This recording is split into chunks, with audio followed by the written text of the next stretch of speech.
Everyone. Welcome to today's online Records Managers Forum. My name is Catherine Robinson. I'm a Senior Advisor at State Records New South Wales, and I'm going to be your host and coordinator for this forum today. Before I make a start, I'd like to acknowledge the traditional custodians on the lands that we are meeting on today. I pay my respects to elders past, present and emerging, and celebrate the diversity of Aboriginal peoples and their ongoing cultures and connections to the lands and waters of New South Wales. Today's Records Managers Forum is jam-packed. We've got 3 big presentations for you, as well as some updates. This morning, 2 public officers, HealthShare New South Wales and Treasury New South Wales, have agreed to share their information asset register journeys with us. There'll be time for questions, a small number of questions at the end of each presentation.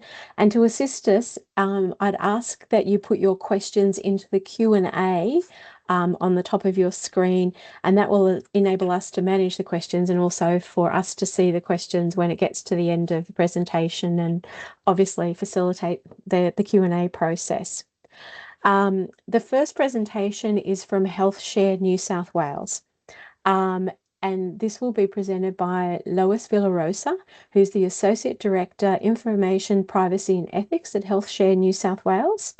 Lois has dabbled in multiple information management disciplines in the last decade or so across the health and education sectors. The second presenter from HealthShare New South Wales is Carolyn Shaw, who's the Information and Records Specialist at HealthShare New South Wales.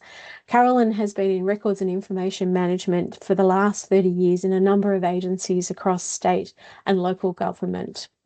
Welcome to both Lois and Carolyn, and let's make a start on the presentations. Thank you, Catherine, for this opportunity. As Catherine's mentioned, I am here to present the reasons why an IAR, how we got to our IAR, and what are we using the IAR for this current moment. Next slide, please. So why an information asset register? Now, to arrive to that answer, you need to understand a little bit about HealthShare. HealthShare is a very large government agency that provides services to New South Wales Health as a cluster. We provide all the food, we provide non-emergency transport, disability services, we do the cleaning of both the hospitals and the ambulances. We also purchase everything. We make sure everyone gets paid. Customer service that's required to underscore all those services. We provide all the linen and the logistics and warehousing. So just next slide, please. So just to give you an idea in terms of the actual scale of what that actually means, here are some statistics from about 2 years ago. Now, we could have easily just to meet the RMAT scores, we could have easily just chosen to use our software asset register, use the crown jewels, but given the diverse nature and the scale of HealthShare, there were a lot of opinions about what was most important for HealthShare from an information perspective, and an emphasis on the software assets, where the software assets only remain within the organization 5-10 years at max, and then that they would be retired. So that does not answer the question as to which part of our information that resides both in structured and unstructured land is actually most important. Next slide, please, Catherine. So the other reason why we went down an information asset register is actually information asset registers does not only answer the needs and requirements of RMAT. If you look within privacy, cybersecurity, data governance, and data management, which are all essential for AI, data analytics, which all of our business stakeholders are really interested in, you realize that it's fundamental to determining the requirements under privacy and regards to the purpose, the validity of the use of that information, cybersecurity in terms of who is responsible for implementing the level of control, the level of sensitivity, data governance, which goes to the heart of the accountability for the information, and deciding what that information is actually going to be used for, who is accountable for the outcomes of the utilization and the sharing of that data, not just within the agency, but outside the agency to broader government and that of third parties like universities, commercial organizations, and the like. And then from a data management perspective, a unified, defined data across the organization is essential for dashboards. It's essential for linking one software to the next in terms of information and having a common understanding of what the information is. So having an information asset register meets the needs of all these disciplines. Also, these disciplines, if you have a close look at it, has a interlink in terms of what they require and actually are aiming to have the same goal in mind. Next slide, please, Catherine. So just because it meets multiple information management disciplines does not mean that there was an automatic tick towards actually implementing an information asset register project within the organization. You can see here that it was a multi-year approach in terms of arriving to the executive, the CEO agreeing to actually implement an information asset register. And you'll see in the next couple of slides as to why it was important to gather that support from the top.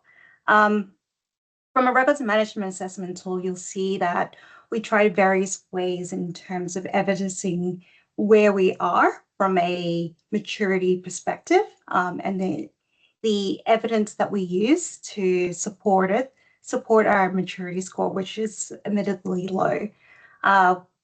Then internally within HealthShare, it was a step-by-step, taking baby steps towards an information asset register.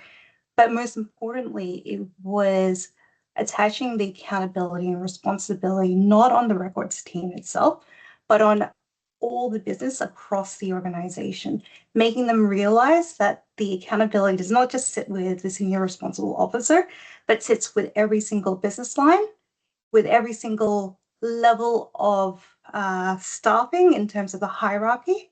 And then we use the policy route to actually attach what are you responsible for, and it was likened to the privacy responsibilities where it was the scope of influence and control that they have within the organization that establishes their accountability and responsibility. Then we also had a new CE, and then we also established an enterprise risk on information / records risk, which enabled us to develop a work plan, which included the information asset register. And then in this year, we established the information asset register. Next slide, please, Catherine. So in terms of the project, it was quite simply to establish a centralized repository to index and document our data, both structured and unstructured, and the activities that are undertaken to manage and govern the information. Now, this was not the work of one individual, although Carolyn was a mastermind in terms of delivering all the workshops that were necessary to fill out the information asset register. It was a collaboration across all stakeholders, with the executive team pushing and motivating them to actually participate in this particular project. Next slide, please. The steps that we took was first to identify the SMEs from a business perspective who knew what information flows there were, where and the purposes and the outcomes of actually undertaking those services. Then we had leadership workshops to tackle the definitions, the fields that were going to be used to populate the information asset register. We presented findings from the executive team, and then we undertook SME workshops to actually address the gaps and populate the register fields using a risk assessment form. And then we presented the register to the executive. At each stage, the executive team were informed, so then they can motivate all the business areas across the organization to actually turn up to the workshops, to actually participate, to be open to us in terms of where the services are, what information they use, how is it important to them, and how is it important to the organization.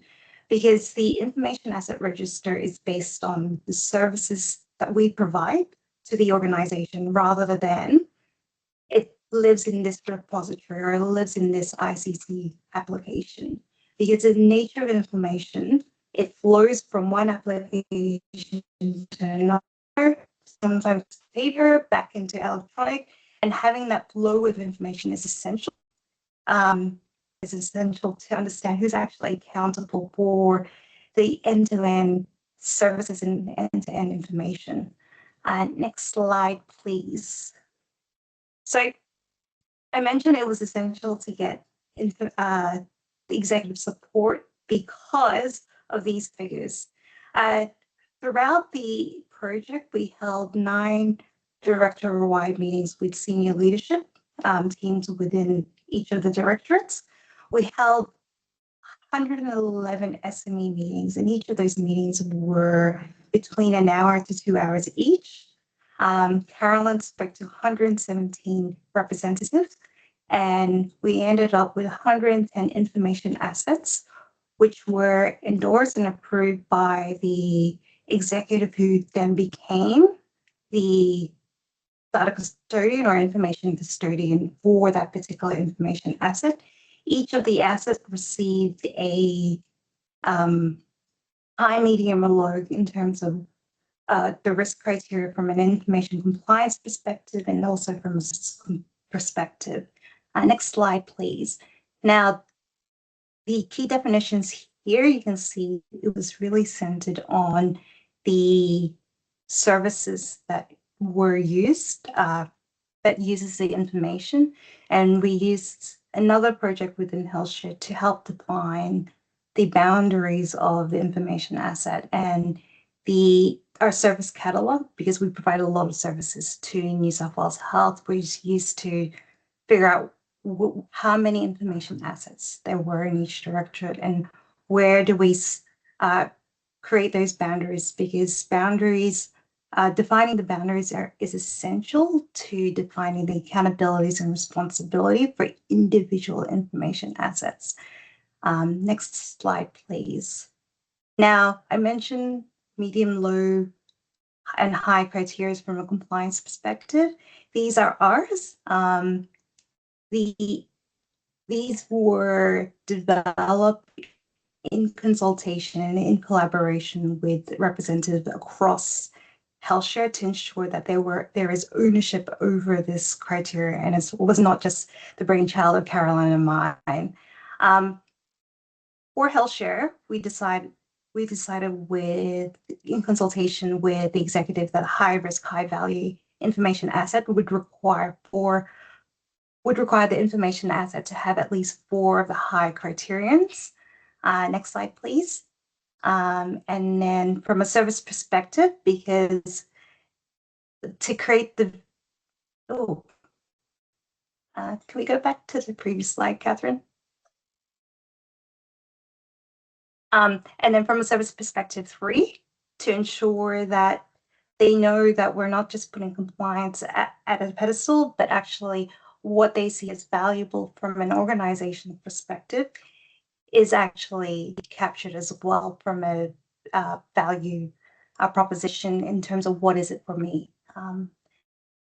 Next slide, please. Now, In terms of information asset registers, what is the immediate use? We use it to create our organization-wide retention schedule, which reflected the operational needs. We're using it as a way to evaluate suppliers from a risk perspective, risk in terms of information management risk. We're using it to inform the software criticality, business criticality, because of that service perspective from the risk matrix perspective.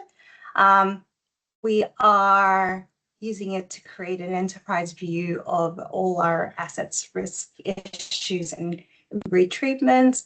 And we are developing a new information release approach, which is based on the risk that it represents to the organization. That's an overview of the information asset register for HealthShare. Now, Carolyn's going to present her screen to give you a snapshot of the actual information asset register. Thanks, Lois. Can you see that? Yes, it's come up. Thanks, Carolyn. Fantastic, thank you. And thanks, Lois. This has been quite the epic journey for us.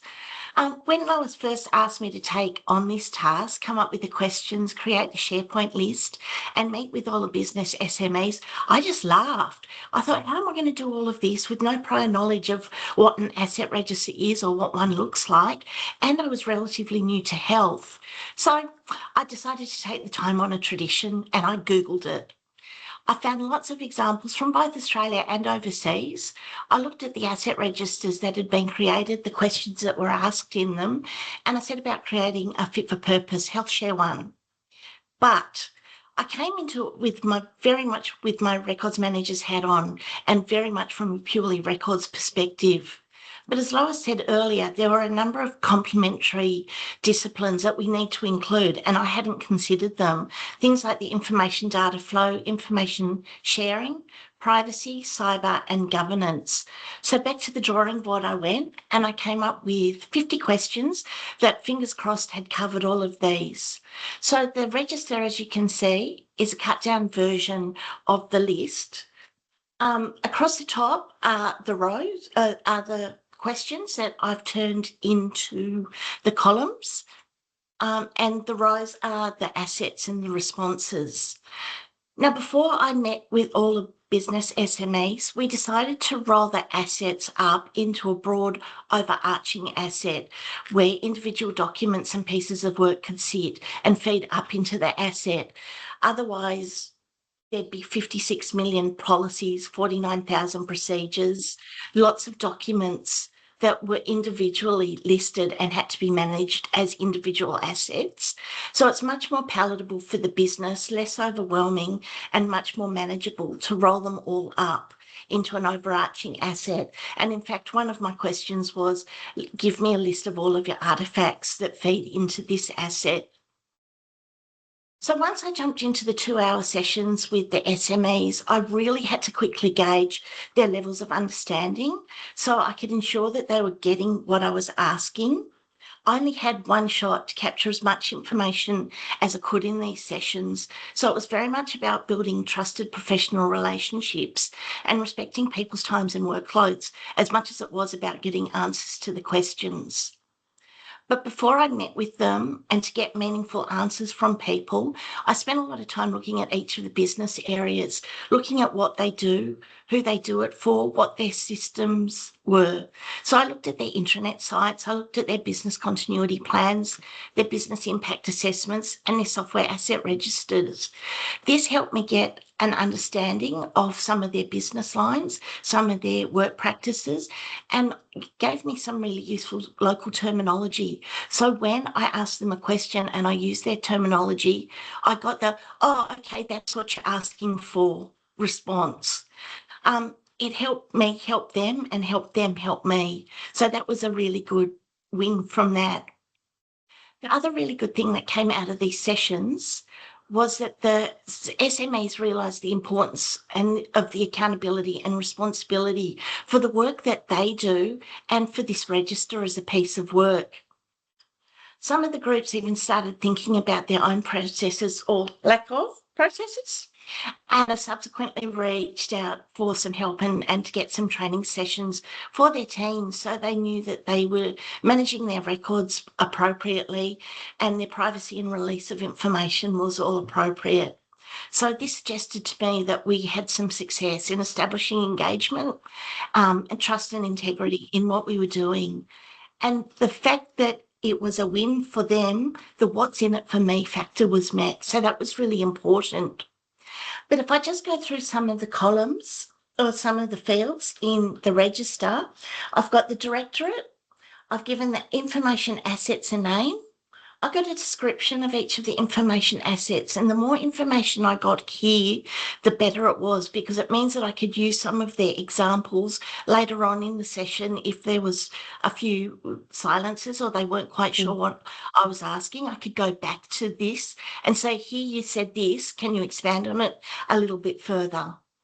So we've also included the custodian, the business process owner, the business unit users, the storage location, which as a records manager, some of it made me wince and rock in the corner, but that's another story. We looked at the information flow, so both internally to HealthShare and also externally. How does information come into us? How is it shared throughout HealthShare? And how does it then go out of the agency as well? I asked questions about, does their asset contain any personal information or personal health information? Was it included in their business continuity plan? Were there any contractual obligations for their assets? And then the risk ratings for service and compliance. And that then fed into whether or not the asset was a high risk or high value asset. So that's how I got through this process. My key takeaways, if you haven't been down this path yet, is understand the business line that you're meeting with.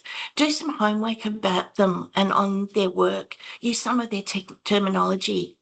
Have some practical tips and examples that will have meaning to them. They don't necessarily have to be records examples. Whatever helps them understand the questions that you're asking, so those silences and the blank stares that you will get won't be quite so long and awkward.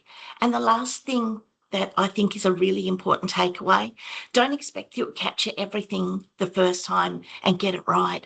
We're still fiddling in blanks and fiddling with the register. We're adding new fields. It's a living beast that will change and evolve as your agency does. So nod and smile and go with it.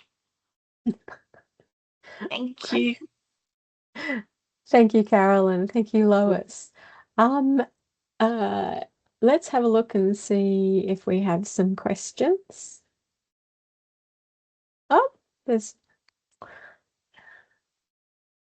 does anyone attending have any questions for Lois and Carolyn on their information asset journey?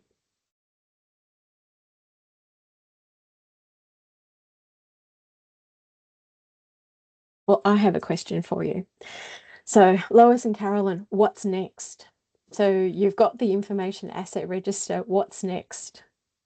This wasn't enough, Catherine.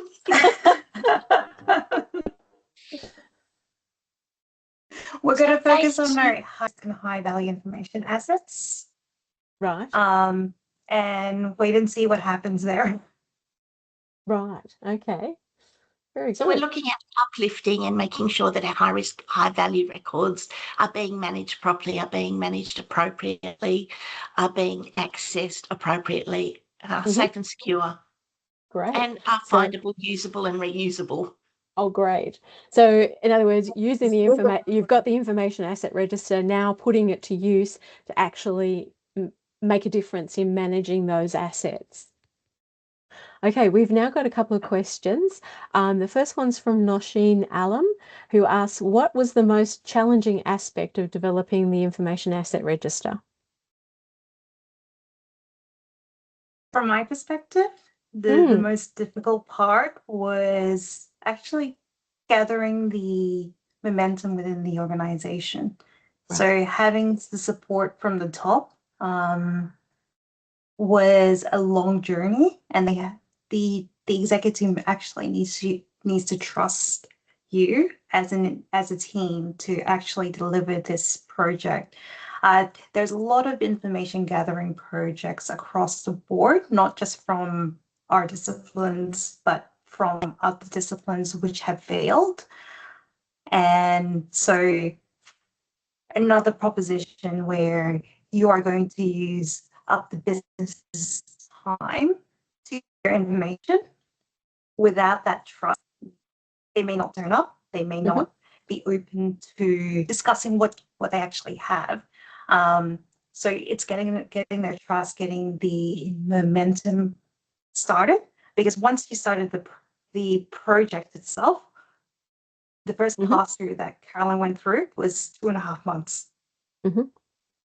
Now, it was difficult for Carolyn, I acknowledge, and she did a fabulous job in doing so, but it was a long journey before the actual project began, and it's essential that you get support from the top. Otherwise, it will go nowhere. Great. Okay, we have another question here from Nico Facchetti asking, managing the information asset register ongoing, does it require a new role? Not a new role. We have received 0 additional resources. What we did was established an information management advisory committee that has representatives across each of the directorates and additional representatives from each of the operational arms within HealthShare to actually oversee any within the information asset itself and any movements in terms of the risk associated or the high, medium, low, which will be reported up to the executive. Great. The next two questions are actually about maintaining the information asset register and keeping it current. What are your top tips? I don't think I have any top tips in terms of keeping it current since it was recently done in the last 5 months. I think keeping it high at mind, we are working with a business line who has established a new service in terms of getting them to the Information Management Advisory Committee, presenting on it, and then eventually registering it. We are planning to do an annual review of all the information assets. So it will fall in line with the software asset register review, and hopefully that will keep it current, because keeping an information asset register is only worth if it's current and actually usable for the organization. So that is an ongoing challenge for us. Yep. Okay. Next question is from Joe Melville. Are your hard copy records registered using this platform? So not on an individual records, but as part of the information asset. Okay, so they're included in the series that are listed. Yeah, yes, they're part of the artifacts for each of the overarching assets. Right. Okay, and time for one last question. How did you go identifying or managing business system assets that were legacy and no one really seemed to want to own? And this is a question from Beth Dean. So we identified legacy system by the software asset register. Now, we were fortunate enough to have in the software asset register owners for each of the individual systems that are legacy in nature. Going forward, you also have to bear in mind HealthShare as an agency has only been around for less than 10 years. So we don't have to deal with legacy systems that are 20, 30 years old. So any legacy systems, and we do have a number of them, even in the short time frame that HealthShare has been established, is linked to a information asset via that linkage. We are in the process of electronically integrating both the software asset register and information asset registers to create a complete view of the risks that have been accepted from a software asset perspective that flows that has an impact on the information asset perspective, and that includes legacy issues.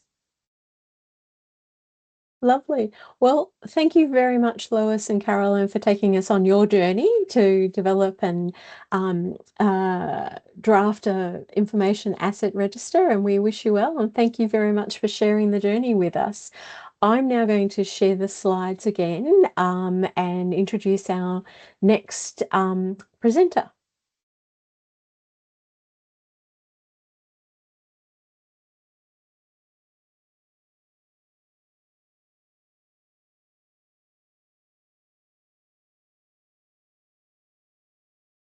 Okay, our next presentation is from Nick Wall. Nick is the Associate Director, Information Management at New South Wales Treasury, where he's been leading the Information and Records Management team since 2019. Since starting in the field in the late 2000s, Nick has also worked at large agencies in Victoria and Queensland in information management roles. Over to you, Nick. Thanks, Catherine. And just checking my audio is coming through okay? Yep, sounds good. Excellent. So thank you for asking me along to present on our journey today. And thanks to the previous presenter as well. I was taking some notes as HealthShare was discussing, because we've had a similar journey, but there's also some interesting aspects where we've taken some slightly different approaches, I guess. So if we can jump to the next slide. In the presentation today, I've got a little bit about Treasury and our context.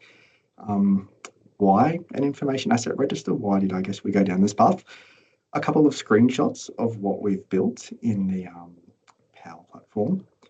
A summary of where we've got to with our implementation so far. It's very much a journey in progress, and some takeaways. So fairly similar to, I think, the HealthShare presentation as well. Has the slide shifted? On my screen, it's still the title slide. Oh, okay. I've got up the context and problem. No, okay. I've got them in front of me, so that's all good. I don't have the slides either, Catherine. It's still stuck on the lead slide. Oh, that's helpful. Okay. Let me just... I think while Catherine does that, I can continue on with the context, because it's fairly type of thing that doesn't strictly need a slide. So about Treasury, I'm sure many of you are familiar with this. We're a central agency. We are a knowledge organisation in that our kind of core products and core deliverables are knowledge deliverables, and that makes our information one of our core assets. We have a range of functions beyond the one we're best well known for. I'm sure many of you are familiar with the state budget and the outputs there. We have kind of 5 groups though, so 5 deputy secretaries covering from commercial to economic strategy and productivity, the policy and budget, amongst others. We've also got New South Wales procurement, for example, procurement, reform and banking, and we've got around 800 staff in 25 divisions there. One piece of key context is many of our IT systems are provided by shared service arrangements. So we started our information asset register journey in around 2022, 2023 as well. I guess I did have a bit of a vision prior to starting as to what we might want to do in this space, which helps when opportunity did come along to be able to grab it and run with it. But in 2023, we had a fairly traditional records management program up to that point, something many of you will be familiar with in terms of we had the records team managing the EDRMS and the hard copy information set, but didn't necessarily have a whole lot of visibility beyond that. We also had some audit recommendations pending in 2023. We're quite familiar with the RMAT that had been introduced. We had increasing use of SharePoint and Teams through the pandemic, as I'm sure many of you are familiar with that experience as well. And we also, I guess that culminated in an information management program, which was scheduled to run for a couple of years. There was many deliverables in that program. One of the big ones was also implementing a refreshed ministerial's workflow system for our briefing notes, etc. And those process improvement pieces can be quite intensive. So this was a deliverable that was kind of amongst other deliverables as well in terms of our information asset register piece. The problem statements there are kind of similar to the or flow on from the context, but needing to uplift that RMAT score, which was below baseline. As the information manager, in order to do that, I really needed a much better map of the landscape, a high level. We also have had a lot of feedback around things being hard to find in SharePoint, especially, so being able to make inroads and starting to make that easier. As HealthShare mentioned, that alignment and overlap between privacy and cybersecurity and really kind of linking in those disciplines was something on my mind. And we also were looking for a first use case for the Power Apps platform to help us understand it better. And this kind of aligned neatly because it was a project within IT. So it was able to, we were able to use this for that. And we've gone on to deliver other Power Apps solutions within IT. So if we can jump to the next slide.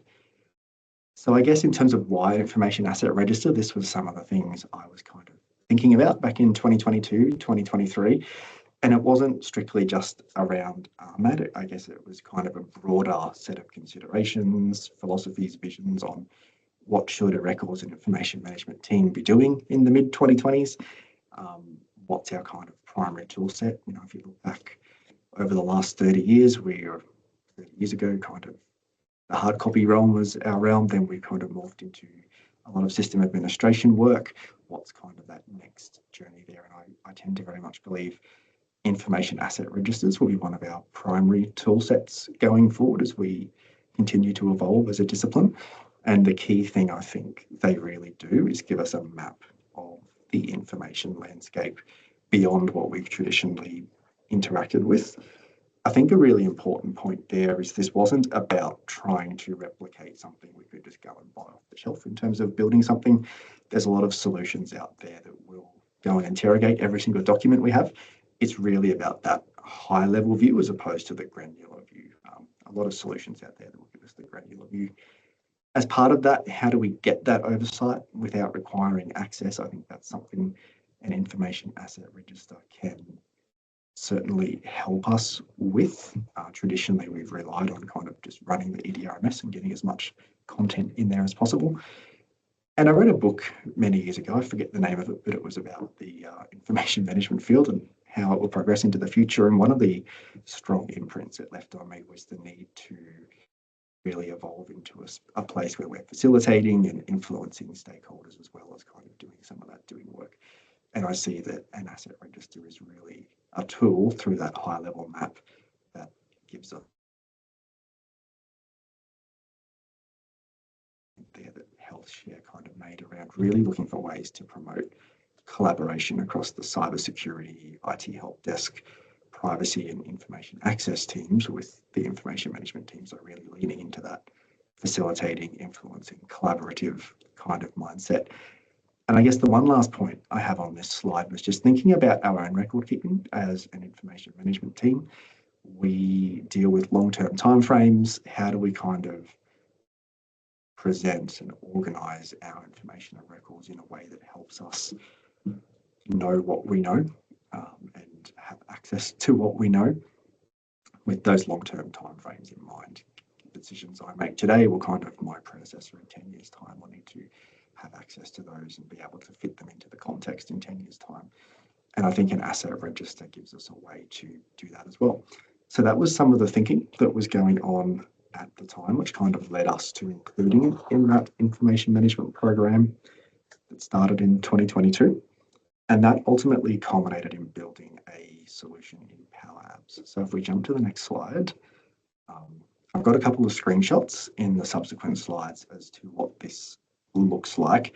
We kind of started from the ground up in terms of really using this as an initiative to understand what we had first.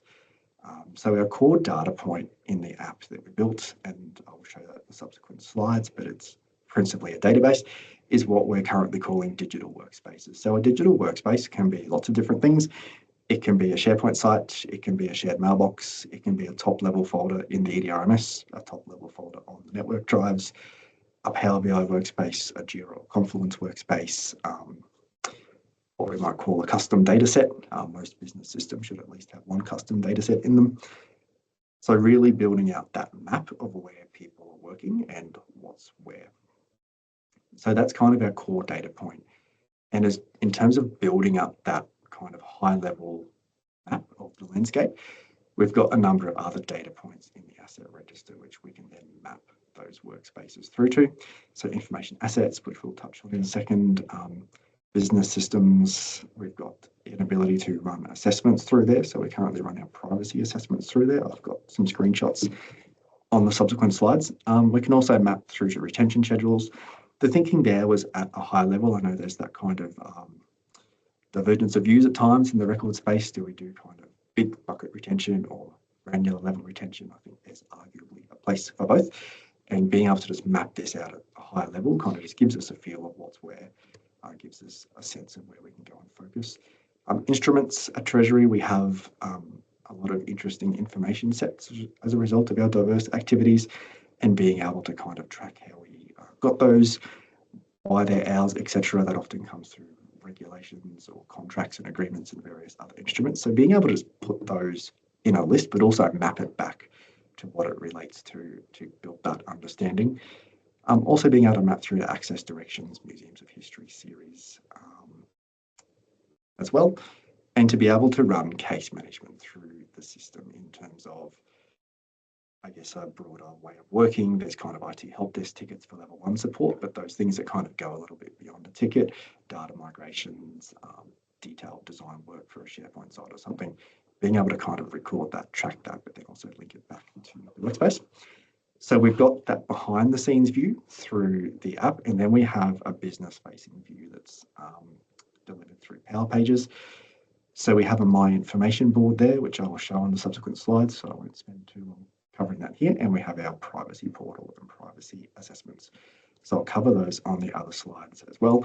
The one thing I've got just under that digital workspaces there is we did do a proof of concept. We haven't productionized that yet, where if it's a SharePoint site in the register, because we have a lot of SharePoint sites, it can go off to SharePoint if it's got access and pull a little bit of metadata about that SharePoint site in to the register, what it's called, who the owners are, how much content is in there, what date it came into existence, and keeping in mind, because we have those shared services, we don't necessarily have full admin access to some of these platforms. So just in terms of how we did this, we worked with a vendor in terms of Power Apps because it was that first solution. We took a fairly iterative approach with them. They were able to take our mock-ups that we'd done, our kind of ideas, and help us learn about the Power Platform and iteratively build something out. So if we jump to the next slide, what it looks like, just so you can visualize what I'm kind of referring to. So this is a screenshot from a digital workspace in the kind of Power App in the background, the database. It's fairly small, essentially just collecting a lot of data points there around what it is, what system it's in, is it temporary BAU, that's a SharePoint site, so when the integration last ran. This is from our test environment, so there's not much data against it. We're also able to kind of link kind of 3/4 of the way down that first column there to assessments, cases or issues, retention schedules, assets, etc. We've got some data points there around, does this workspace have keep forever records in it or permanent records? Does it have PII in it or other sensitive information? Is it in use? Is it high risk, high value? That's something we have to do some more work on defining the high risk, high value. And over to the right, we've got the ability to map to executive owners and record a timeline. There's also a bit of a workflow across the top of the life cycle of a digital workspace, and a lot of those points in the left-hand column there that we can map out. You can click the tab across the top and get a more complete view. We did put a fairly flexible data model in place because it was kind of an iterative design process. The general thinking was if we made the data model fairly flexible, allowing us to link all these different things together, we could refine how we use it through business rules later without needing to have every single answer up front. I think a key thing in here for me is that timeline feature in the bottom right, and really being able to record that history of a digital workspace over time. Is there data migrations coming in and out? Is there access control reviews happening, etc. If we jump to the next slide, we then have that ability to map those digital workspaces back up to an asset. And I was taking lots of notes during the HealthShare presentation because as we kind of approach this from the ground up, we haven't put as much work yet into fully mapping out those assets. Where we do have a list of assets in the register that we've mapped these things back up to, we've to date taken an approach of using what would more be the traditional records function, so records of function X, records of function Y, and just mapping all those digital workspaces back into that. So really taking those several thousand workspaces and just pulling it up a level again to give us that visibility over the landscape. There are some things that we kind of want to record the history at this level. There are other things we kind of want to be recording that history and story at the workspace level. Again, that similar concept of a fairly flexible data model there to map things out as we need to and refine it by business rules. So if we jump to the next slide. So what we saw there was, I guess, the records team view and the view that as we engage our stakeholders like the information access team, the cybersecurity team, they would be that. We've also then put together a business facing view in response to a lot of feedback we're having from around the organisation. And this is the My Information board, which if you see that screenshot there, we've embedded it into Teams. And essentially what this does in a kind of increasingly fragmented information environment where we've got information in many different systems for many reasons, and more there's a discussion about how many SharePoint sites, etc. we should have. I think those days of just having a tiny number of places are probably behind us. So what this does is allows us to kind of aggregate the information landscape from a business user's perspective and help point them in the right direction. So it is, the way this works is all of those digital workspaces in the register get assigned to an executive owner. They can also be assigned to a topic. I'd suggest if our assets were records functions, the topics are very similar to activities, the classic function activity subject model, in how we've approached that. So drawing from that practice, records practice. So they're assigned to topics. Those workspaces in the screenshots there at the end, there's only kind of a couple of SharePoint sites, but they could be share mailboxes, the Power BI workspaces, the network drive folders, EDRMS folders at the high level, etc. So they are all there when you expand those topics. The icons do link through to the workspaces. So again, you may not have access to it, but it's giving you that visibility of what's out there. And that is one of those RMAC questions around, do staff have the ability to kind of find information resources in the organisation? We've got the ability to then define kind of what's going into those digital workspaces through that what do we use this for column. We have done an exercise with the organisation to start collecting some of that information, which I'll talk about shortly. And there's a flags column there, which if we've done a privacy assessment in the system and linked it to that workspace, it will appear in that flags column as well. And if you've got access to that privacy assessment, you can go and have a look at the privacy assessment.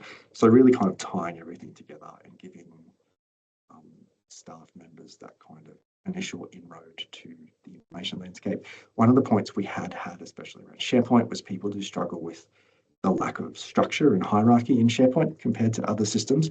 So part of the thinking here really was we can give a little bit of that structure back at a high level before linking you off to where the relevant information resources are. So that's the My Information board. We're pretty proud of that one. And the one thing in the top right there is where it says executive. You can actually change that drop down to other areas as well to kind of see that map around the organisation. And if you are really paying attention a couple of slides back on those digital workspace slide in the records team view, there was a button there to exclude it from being on the info board as well. So if there was something especially sensitive that we didn't want showing, we can make sure it doesn't turn up. So on the next slide, I mentioned we also put in some privacy features. So on the left-hand side here, we have our privacy management portal that's also in Power Pages. So that's showing all the privacy assessments that have been done in the system. This is in our test environment and admin view, so I'm seeing them all. I think just in the interest of time, it's probably fairly obvious to everyone here why we want that view of privacy assessments. They tell us kind of why we have something, how we stated we manage it. Having that view across the information management team, but also the privacy team, having the view across the information landscape is helpful. If we can just press the button again, Catherine, there should be something on the right here. And on the right there, that's a view of our privacy assessment form, so our digital privacy assessment form. So we have two forms there. There's a rapid privacy assessment. And depending on your answers to that, it will determine if you need to do the full privacy assessment. There's some approval workflows that will then go through to the relevant executives and privacy champions to approve those assessments. And once those workflows are completed, it also saves a PDF of the assessment out to SharePoint. And I mentioned we can link those privacy assessments in the background back to those digital workspaces and assets to be able to kind of get that map of the landscape. Let's keep going for time. So next slide. So our journey so far. So we've imported several thousand of our digital workspaces into the register and mapped those to owners because of those shared services arrangements. It's a bit of a journey for us to track down that information and unpack it. That did, similar to the HealthShare experience, we've had a lot of organisational engagement on this. So as part of doing that ownership mapping, we briefed every DepSec level leadership team and went down to the directorate leadership teams in a lot of instances as well. That's led to a lot of conversations around information and records management around the organisation. And I think, as the speaker from HealthShare was saying, has spurred on some activities. We're slowly starting to utilise the kind of case management, issues management functionality within the records management team. We're kind of linking those initiatives we're working on back to the things that they relate to. As a result of this and some of the visibility it's given us, we've actioned our first SharePoint site consolidation, where we had a branch that had kind of over 100 SharePoint sites that when we were going through and adding the topics and assigning owners, we're like, ooh, we think we can consolidate those ones down fairly quickly. So we took 100 down to about 4. Collectively, I think all of this activity will lead to an improvement in our RMAT score, but also not just the RMAT score, but the evidence we have for each of the questions as well. We'll be able to point back to this more and more. Our next step really is implementing more of those mappings of those workspaces through to assets, defining those assets a little more, mapping things through to retentions and access directions, etc., to make sure we've got that holistic coverage. In terms of some potential next steps and opportunities, I see that there's more opportunity to align with cyber requirements. I know that they've got some systems lifecycle mapping work that's coming through in their requirement stream, embedding it as a tool across those various disciplines that require this kind of visibility. There's a few minor data model updates I think we need to do based on our learning so far. And I also see there's a lot of potential for AI to kind of assist us in maintaining this, to kind of go through and describe what's in some of these SharePoint sites for us, to give us that kind of, tell us what's here in 2 sentences, to give us suggestions on some of those mappings, etc. I think we've all probably had experiences doing those type of mappings where a lot of the time is spent selecting a drop-down menu and scrolling kind of 72 options down to get the one you want. So if an AI can kind of give us a first cut, there's probably gains there. So just in terms of our takeaways then, actually one point on the previous slide is we also updated our policies as well, just in terms of embedding that concept of ownership. So this wasn't just a technology solution. We updated our records policies, which were very EDRMS centric at the time, to be much more holistic and talk about those concepts of ownership. Our concepts of ownership were aligned to the Digital New South Wales data governance concepts in their documents that they published. And one thing that also the cyber team told me just yesterday is they're using this in their attestations for their evidence in terms of the cybersecurity maturity. And something that HealthShare mentioned as well was we also put in place an information management reference group where this is discussed amongst the other program deliverables. So in terms of the takeaways then, on the next slide, very much a journey as opposed to a destination. It's not perfect, although very much trying to embody that digital New South Wales spirit of, if the foundations are working and it's better than what we have, make sure we're using it. It's definitely helped us make progress on some problems. We still have work to do on others. I think for me, one key takeaway is the tool has been a catalyst for action, and it's probably that action that matters more so than the tool in some regards. It's prompted us to take that action to understand our landscape better. It's resulted in a tremendous amount of senior executive engagement across the organisation. That's led to many discussions, which from my perspective are a part of building that momentum, and kind of a key part of our role now is to just maintain that momentum. It's starting to prompt considerations on kind of cleaning up the SharePoint environment a little bit, consolidating some of our sites. And I think it allows us to systematise some of our work as well to make it easier for people outside the information management team to understand what we're doing and how we're doing it. And I guess the key kind of takeaway is it's one step at a time. Similar to HealthShare, we started this a few years ago. We started with a mock-up in a SharePoint site of a few lists, and as a result of that, an opportunity did come along, which we were able to jump on in terms of building it out into a more wholesome power app. I think there's that old saying, you kind of overestimate what you can achieve in a year, which I think I definitely did. But look, given we're about 2.5, 3 years in, probably underestimating what we could have achieved or can achieve in 5 years. So I think the next couple of years will be interesting for us. As I mentioned, each action builds momentum. We just need to focus on maintaining that momentum. It certainly has evolved in ways we didn't expect. A lot of those privacy features weren't kind of on the radar for us initially, but there was again an opportunity that we were able to seize there, which I think was a really good alignment. The My Information Board also wasn't as kind of prominent initially in our thinking. And as I mentioned, each year this helps us improve our RMAT a little bit more. And back to you, Catherine. That was my presentation, and my phone just went off for 25 minutes. So there we go. Well, firstly, can I please express my apologies? I did have a major technology malfunction at my end, but I'm glad that you were able to keep going while I was dealing with that malfunction in the background. So I'm very, very sorry, Nick. Apologies to everyone else who was on the call. Yes, I did freeze and it was a bit of a drama. Anyway, Nick, I have a question for you in the Q&A. Jared Callahan is asking, are the SharePoint sites themselves with updates being captured as records? That's his first question. He's got follow-up questions there, but I'll let you tackle that one first. I guess essentially the way that's working is every SharePoint site is a entry in the list of digital workspaces. We haven't necessarily delved into assessing each of those SharePoint sites yet in terms of are they higher risk, lower risk, mapping retentions, etc., which would help us figure out some of that. So we're still kind of, we've done the discovery bit. I guess the what's next is still being worked through. Okay, and Jared is also asking, are you capturing records found at different sites into a record keeping system, or are you leaving them in place?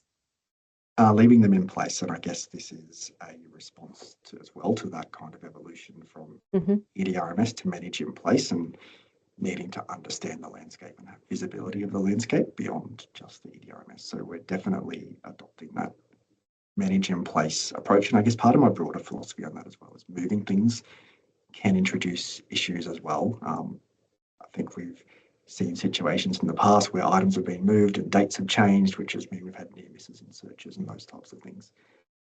Right. So I see that there's merit to leaving in place.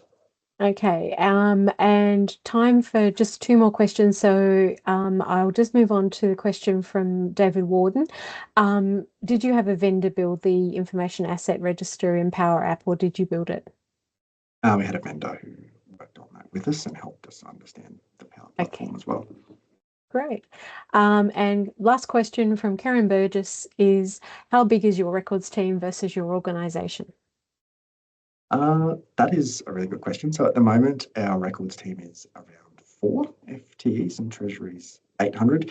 We do have a couple of focuses in the team though, so probably closer to 2.5, 3 people focused on the classic records tasks, and we also kind of have those ministerial workflow solutions and things that we take care of. Great. Okay, well, I would like to thank you very much, Nick, for your presentation. And I'm sorry about the technology issue at my end, but thank you very much for sharing your journey, and look forward to hearing more as the journey continues. And now I am going to take a look at a different aspect of records and information management for the next presentation in our forum. And we're going to be hearing from Allison Graycon, who's an officer at Agency Services Museums of History, New South Wales. And Allison is going to be looking at digital transfer, and just some background on Allison while we just move to, yep, that's the slide. Allison has worked in archives in both the federal and New South Wales governments for over 15 years. She began her career by preserving motion picture film, starting a love of preserving records of unusual formats. Being part of the agency services teams since its creation over 5 years ago, has led her to work passionately with born digital records, from their transfer through to their ingest into the State Archives collection. So I'm going to hand over to Allison to take you through her presentation. Thank you, Catherine, for that introduction, and good morning, yet still morning, to everyone online. I just want to say a big thank you to Lois and Caroline and Nick for your really interesting talks and all that massive work that you've been doing, and sharing that with us today. It was interesting. I found some common themes when I was thinking about the transfer process of digital records into the State Archives collection. And even though you're at a different stage of the record life cycle, the scale and diversity that was mentioned is something we deal with a lot with digital transfers. That importance of getting buy-in from executives, I think really we could all acknowledge that it is essential for the entire life cycle of a record. So to hear that that was a big part of your processes early on with your asset registers was really interesting. And the importance of those relationships outside and stakeholders outside your teams, and really cultivating them and making them work for you in that process is something else that's really familiar when I think about the step of transferring records of enduring value into the State Archives collection, because often with digital transfers, you may be working and contacting with teams that you don't often, and you know, that stakeholder cultivation is really important. And just on a last note as well, before I kick off my presentation, that idea that it's one step at a time and it's a journey also really resonates with digital transfer. It's not necessarily a one hit, we're ready to go, we're contacting the agency services team and we're off. Sometimes we come in early and it's a really long kind of journey to get that transfer done. So I thought it was really interesting that those themes are running through today's presentations. And just before I get started, I just wanted to acknowledge that I'm talking to you today from beautiful spring in Darug country, and it's lovely to be talking to you from that country today. So, as Catherine mentioned, I'm here to talk to everybody about the processes of transferring digital records to the State Archives collection. The team that does that is the agency services team, of which I'm part. Our senior advisor is Christy Tiberi, and we also have an archivist, Aisling Irwin. So when you contact the agency services team to talk about digital transfer, it might be me or Christy or Aisling that will be contacting you to help you go through the steps of transferring records. When I talk about digital records, I just want to give, there's a few different scenarios about where digital records come from. Firstly, you've got your digital born records, so records that have never been physical, they were born digital, used digitally. And then you do have that other situation where you may have actually converted physical records into digitized records, and that digital record is now your enduring record and will actually be the record that you use and then manage potentially as a state archive and transfer to us. So we are the team, we can do both those scenarios and can help you with this process of transfer, not of digitization, I should be clear.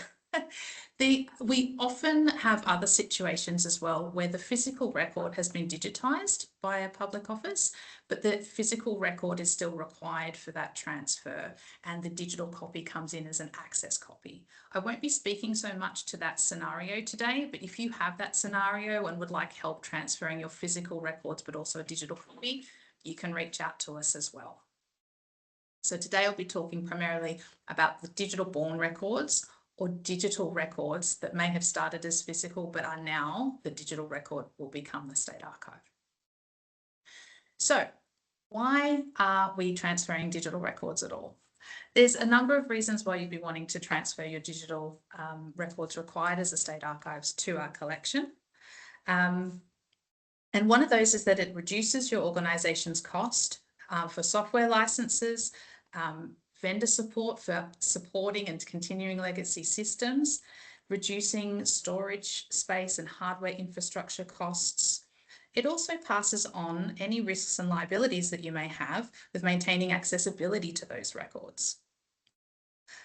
It also passes on responsibility to managing public access to records back to the Museums of History New South Wales, and also enables you as a public office to then become compliant with Section 29 of the State Records Act. Is there a cost to digital transfer? Any cost that there is to digital transfer, there may be on resourcing in your own organisation.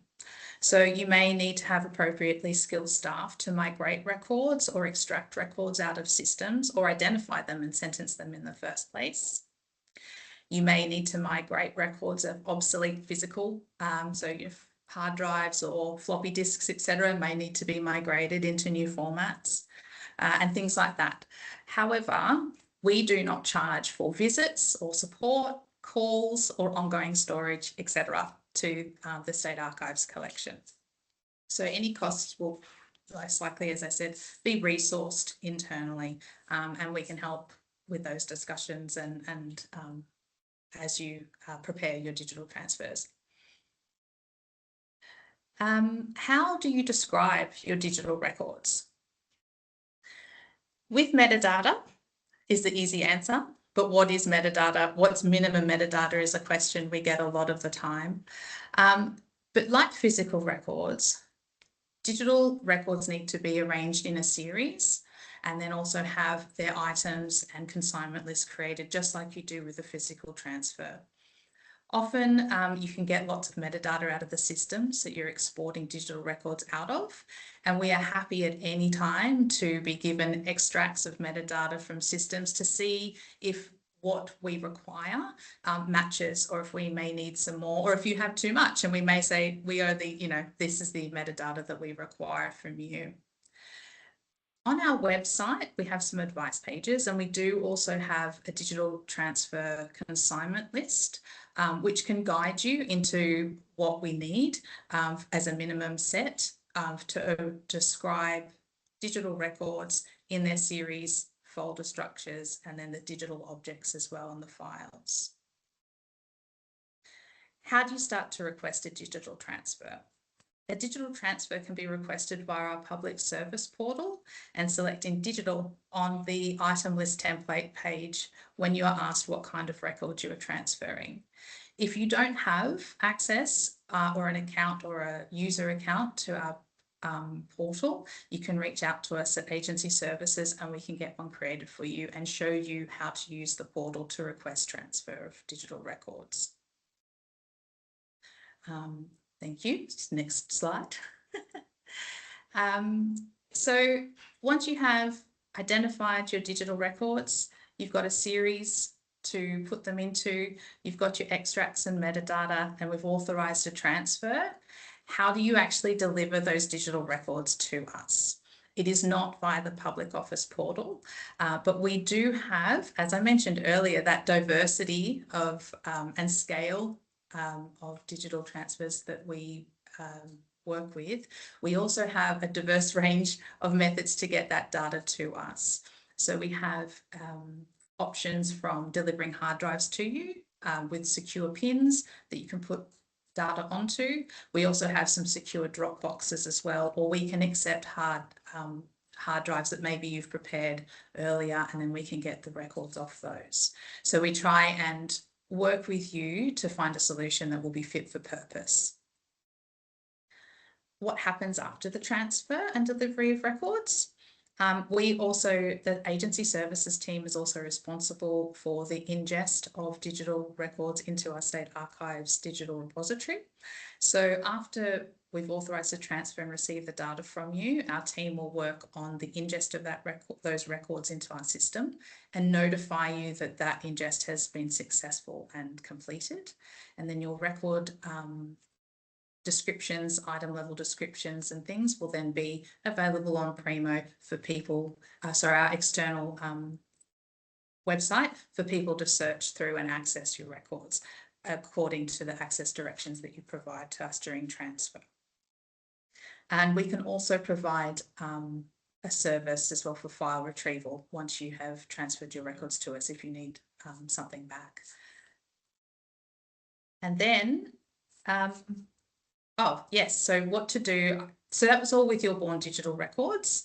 And so then if you, I said I'd just very briefly mention about digital access copies. If you have digital access copies for physical records, what you would do is just follow the steps of a physical transfer. So again, identifying a series, creating a list, submitting the transfer request of a physical transfer into our public office portal, and then we'll work with you to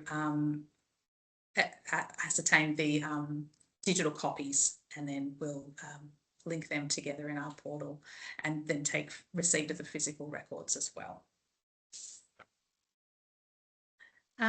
So where can you find help? I know it's a lot of information that I've just thrown at you. So where can you look back and say, hang on, what do we need to do? We have some information pages on our website. We have an information page transferring digital records to our custody. And I'll just get Christy to drop in a link as well into the chat so you can find that. We also have an advice page on the transfer of electronic annual reports to support teams who need to submit those annual reports to us each year. Alternatively, you can reach out to us as a team. The agency services email just there, transfer@mhnsw.au. We often suggest, if you've not started a digital transfer before, or even if you have, but you have a new digital set or a new system that you're looking at getting exports from, or it's a new journey for you, to contact us as early as possible. As I mentioned earlier, it really is that theme of it being a journey. We are happy if you're not transfer ready, but you're thinking about a system or looking at your digital records that are required as a state archive. We're happy to talk to people early on in that process, get examples of metadata, have a look at the structures of information that you're looking to transfer, and really be on the ground with you for the entire process. So please don't hesitate to reach out to us as early as you feel you need to, even if that end goal of that digital transfer being authorised is a little far off. We're more than happy, because I think the earlier you can get those answers and support from us, the smoother your journey will go in preparing and then delivering us those records. Thank you very much. That's me. Great. Thank you very much, Allison. Let's have a look and see if we've got some questions for you. Oh, yes, we do. Okay, the first question you've got is coming from Duncan McCall, and Duncan asks, if an agency has a distributed management agreement of state archives arrangement in place, what measures are needed to be in place for managing these digital records and their digital preservation? That is a really good question, and I don't know if I actually have an answer that I could give you today. I'm not sure that they have in the past covered digital records, and it's something we need to consider. So I might take that question offline and come back with a more specific answer if that's okay. And it's something we may need to look at, because that is a growing area as well. If people have really large data sets that, you know, maybe it's not viable to transfer or things like that, those solutions, are in the early days for us in that space. Do we have any other, thanks, Allison. Do we have any other questions for Allison? Okay, if that's the case, I'll say thank you very much, Allison, and we'll move along to our next presenter, which is Angela McGing, Acting Manager, Policy and Advice. And Allison, Angela has the updates from State Records. Thanks, Catherine. If we can move on to the next slide. These are some very quick updates. We've issued a revised disposal authority for records that have been copied. It's available on our website. It just came out this week. The only real changes are around audio-visual records and retain and agency records. We will also be reissuing GA 48. We're not proposing any changes. It will just be a refresh. Also looking at revoking our old general authority for corporate shared services. So if anyone's using it, if they can get in contact with us. Record keeping monitoring exercise. This will be taking place from the 2nd to the 27th of March next year. It's a mandatory requirement. All public officers have to make a submission. You need to download the 2025 version of the RMAT to do your assessment.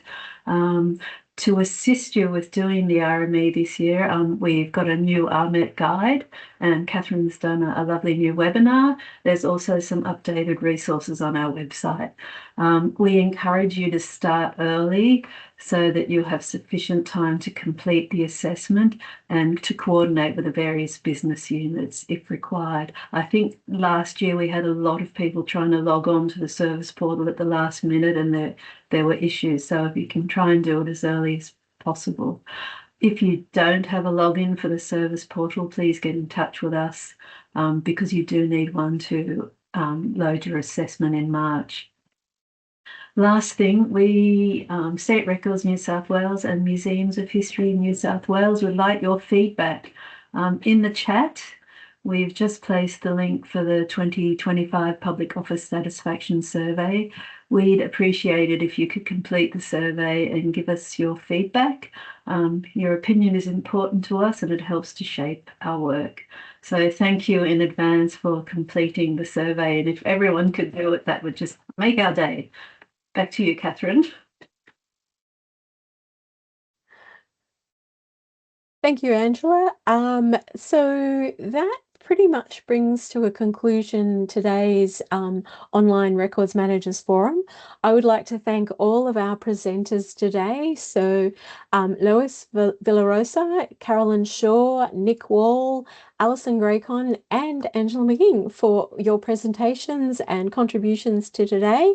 I'd also like to thank everyone for attending today's online forum. We will be putting a copy of the recording of the forum up on our website at a later stage, probably next week or thereabouts, if you want to go back and watch the presentations again and look at the details that are being provided by Lois and Carolyn and Nick and Allison. Please feel free to do that. But I'll call it a close and thank you very much for your attendance today. Thank you.